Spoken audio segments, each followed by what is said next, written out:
Hey all, Ron Armstrong, filmmaker extraordinaire, and today I wanted to do a broadcast to talk about exposing Hollywood. When I originally started out in the business, I started out as an actor, and I went to some casting calls, and right away I realized, hey, this is not for me. And I started to look at other avenues of opportunity, and I saw I could have more power and clout and create my own projects if I became a filmmaker, and I started diving into that. So then I started producing films, and then I took those films to festivals, and I the festival circuit was very interesting because I began to put the pieces together, and I saw that a lot of the films that won awards were based on a certain agenda that the festival put forth. And then I began to see the bigger pictures that Hollywood operates from the same way. They have agendas and they award filmmakers, actors, in movies that follow along with that agenda. So let me talk a little bit about exposing Hollywood so you understand what I'm saying here. There's this illusion that they pump to you in film school that you're going to break into the business, you're going to be able to make all these great films, you can be the next Coppola, Spielberg, Lucas, or what have you. And when you get into the business, you start to realize that that's not the way it works.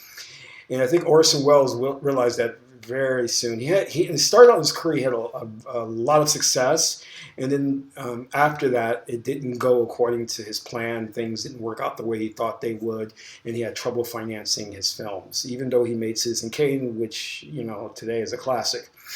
But what you quickly realize about Hollywood is that it goes according to, as I said before, an agenda, and if you're willing to play ball, you'll be rewarded handsomely for that. So let me say this. Many of the movies that you see produced out of the studio systems are done so through a filtered system. Every movie that's based on a novel is handpicked. It's put out there for an agenda, a specific agenda, because they want to condition and well, put it this way, Hollywood is a propaganda machine.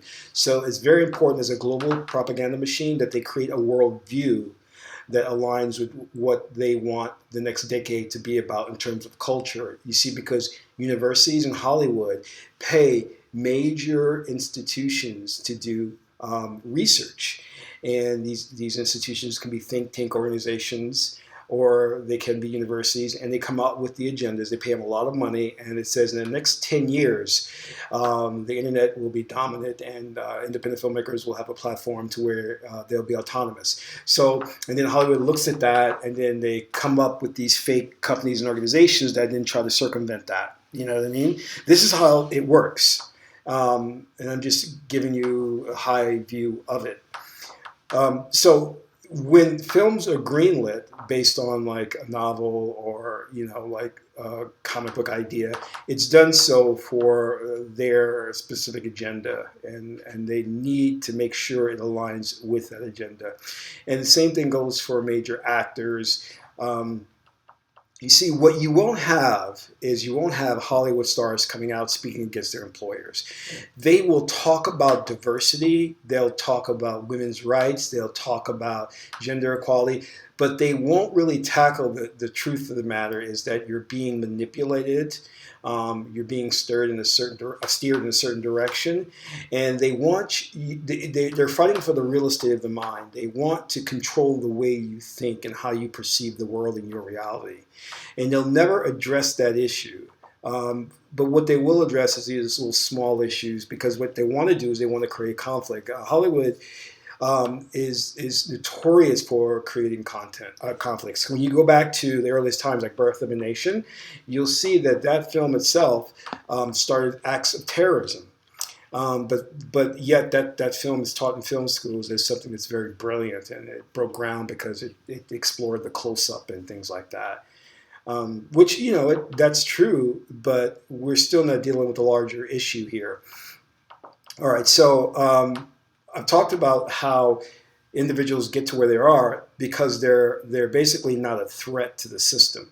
If you come along and you start getting really deep into the issues in terms of exposing the names of producers, casting directors, studio executives who are basically racist, who are putting forth negative agendas to create conflict in the public, then you will either be ostracized or the system will be used to come against you. And we've seen things like this with Bill Cosby, and I'm not privy to what happened with Bill Cosby, but I know he must have pissed off some very, very powerful people in the industry. You know what I mean? To have what happened to him. So when you start diving into the real power brokers and exploring that, then you become a threat to the system. They don't have you. So, you know, what I've seen recently happen with, especially with that film Get Out by Jordan Peele, which in my opinion was to create racial conflict and really teach African Americans very fantasy way of dealing with racism, which is fight your way through it. You know, get a good friend who works for TSA. I mean, it's ridiculousness. It doesn't talk. The film doesn't explore the idea of like fighting racism should be about economic empowerment, political empowerment. You know, exploring your culture as an African American. You know, things of that nature.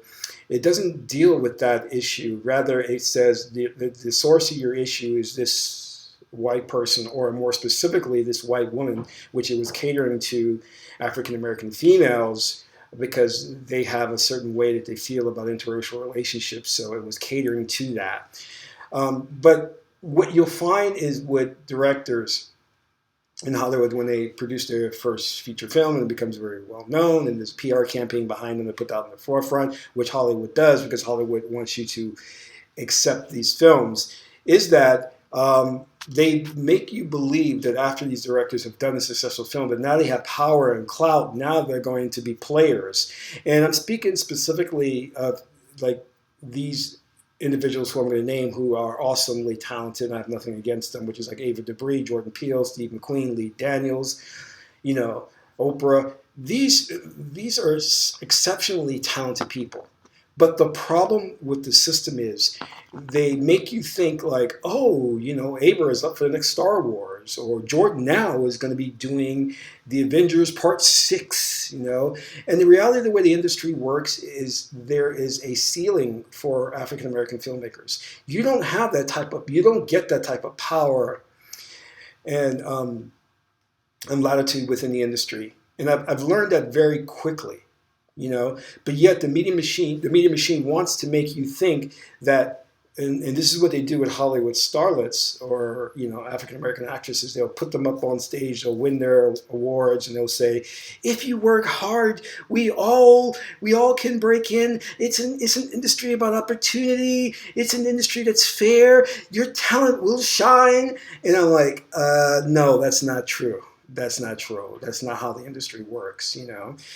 And, you know, I saw Meryl Streep's speech, and, you know, I'm saying to myself, you know, hey, she may be sincere in what she's saying, but the truth of the matter is that, you know, you have to look at there is an economic and racial disparity in the industry.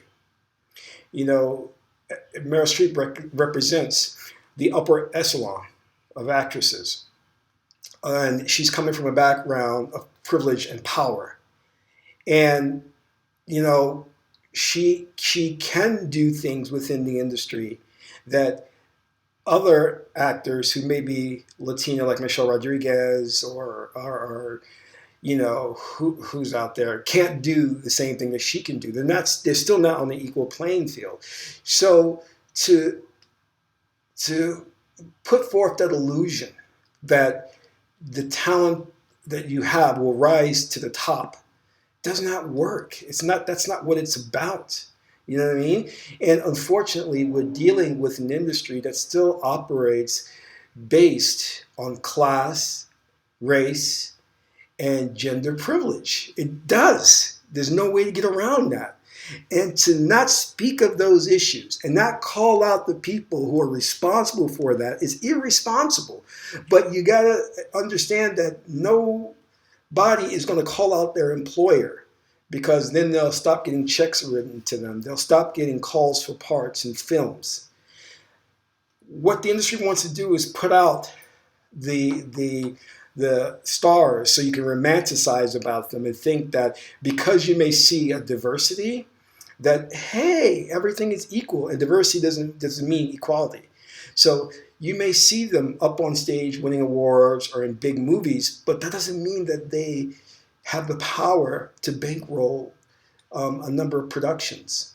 They don't have the power to hire actors, more female actors, more African American actors, more Latino actors. They don't have that type of power. But yet we're presented with that false image to think like they are the real power brokers, and they're not. They're not. And we have to keep that in mind. Just because you see this eclectic mix of color on stage winning certain awards that go according to the Hollywood agenda does not mean that everything is fair and balanced. It doesn't. It doesn't mean that, Jordan Peele, as brilliant as this man is, can go off and make a Star Wars. He can't do it. A black Star Wars, let me say that, okay? They will not allow him to do that, even though he has proven himself to be just as good as any other white director. They will not allow him to do that. Ava DuVernay can't suddenly come up and say, you know what? I would like to do a black Lord of the Rings. They would laugh at her. They would not allow her to do that. In fact, what they want to do is they would say, stick with the narrative. What slave film would you want to make? Or would you want to make a film about a kid from the ghetto who comes up to be a big rapper? That's what you're allowed to do. That's what you'll get greenlit to do. When you start wanting to venture out of the norm of the narrative that they set, and that is African Americans are gangster rappers, we're sports figures, we're singers and entertainers. The minute you veer from that narrative is when you start to be put or marginalized, so you'll never be heard from again. But what the industry would do was put out press releases, these false press releases, to make you think that these directors are up for big films, that they can now get 100, 150 million a film to make a movie. And that's not true. That's not true.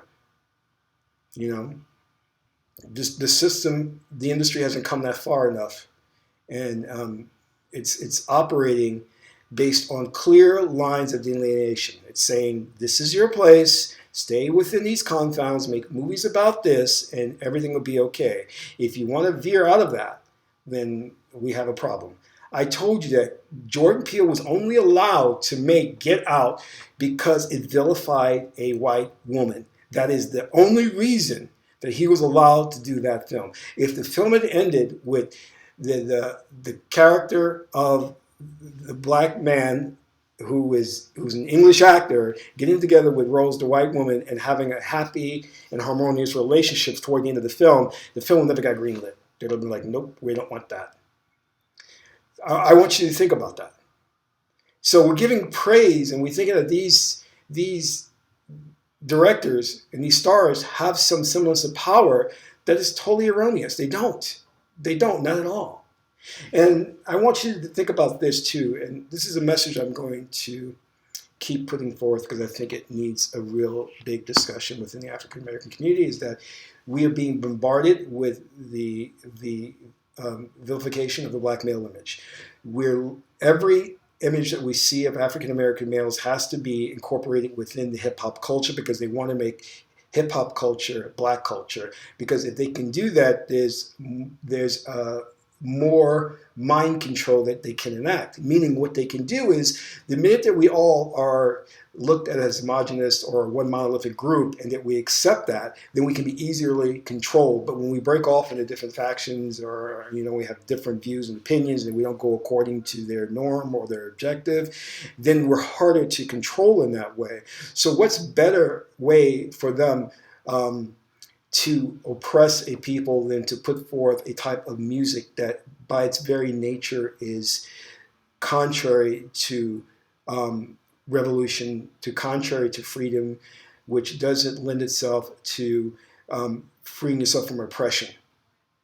This is what they want. They want to make every young black male into a thug, hip-hop gangster, where his aspirations are about acquiring wealth for the sake of just acquiring material objects. That's all it's about. That is all it's about. Now, I think about Gandhi and what he said, because Gandhi was one of the biggest racist individuals there were. But that's a discussion for a later time.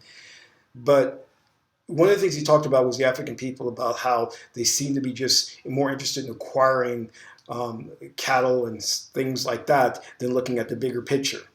Now, though I think that's a very racist statement, I think that we have to look at that and take a real good look at what's going on in terms of, if we're going to be looking at fighting for freedom and revolution, then we have to start cleansing the culture, because the culture is ratchet at this point. And it needs to be a type of civil war in the African American culture where we are purging it of those elements that are not going to help us along the way to get to a better world. And that is that we don't want these kids coming along thinking, well, you know what, I want to aspire to be a rapper, because that is not what we need. We need young men who want to be captains of industry, who want to be entrepreneurial, who are looking at education. That's what we need.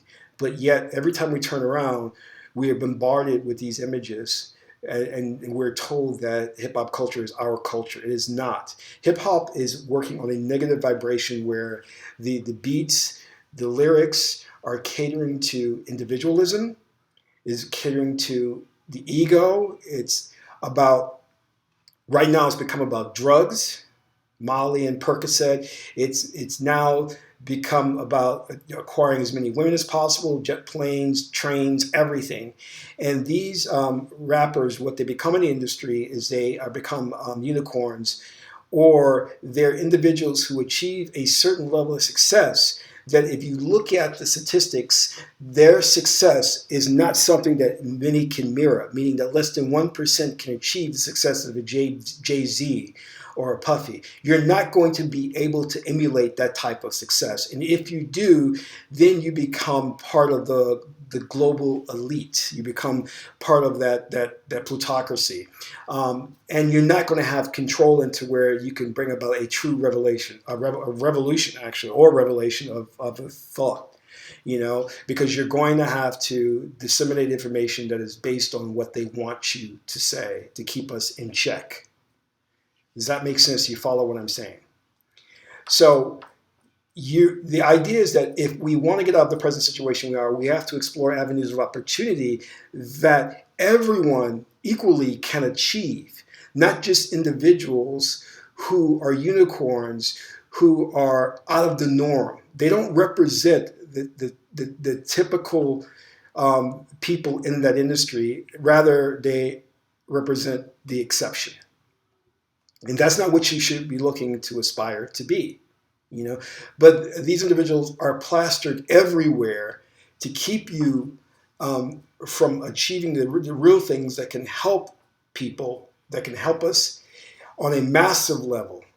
They're distractions, basically.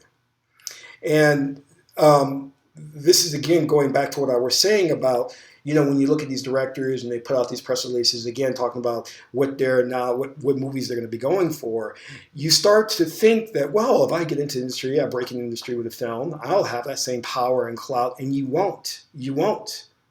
You start thinking, oh, well, if I can, and if I can just make a rap track, I'll have all this money and stuff, and I'll have all this power. You won't, And this is what they're not telling you.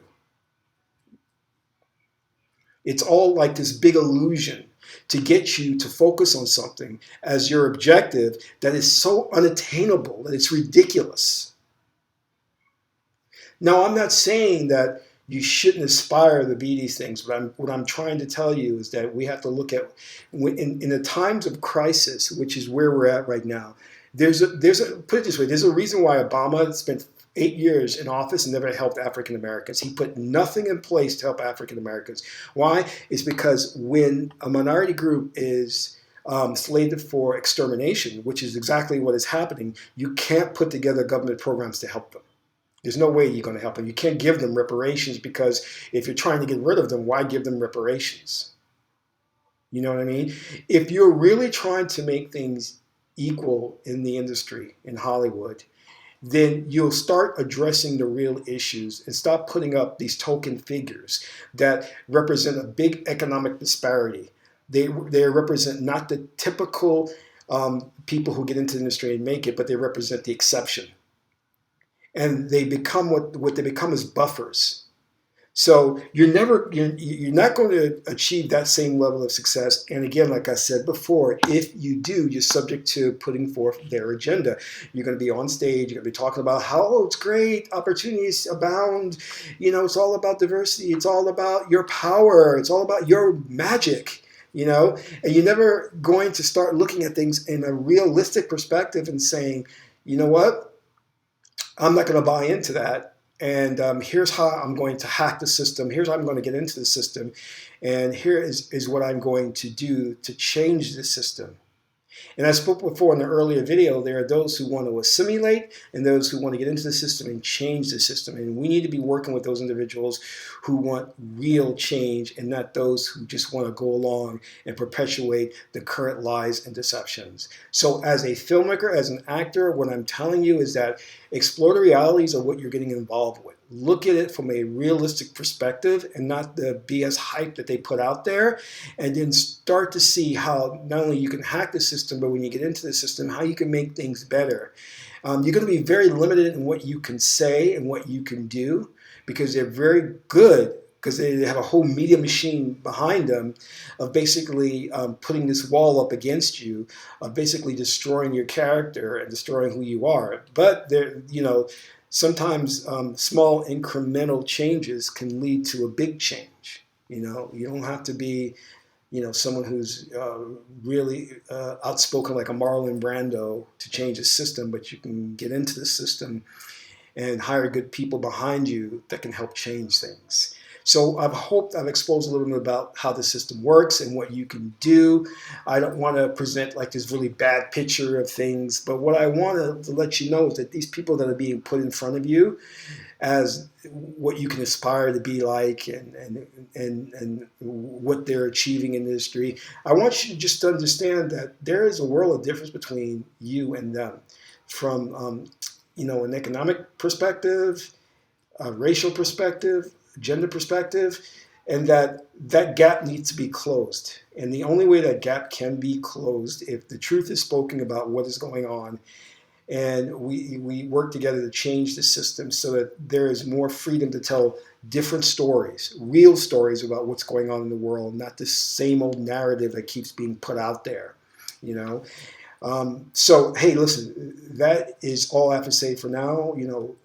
Feel free, if you like this, to subscribe to my YouTube channel, to like this video. And on the next broadcast, I hope to get into a little bit more about this, about breaking into the industry and specific techniques on doing that. So this is Ronald K. Armstrong, filmmaker extraordinaire, and that's all for now. Thank you.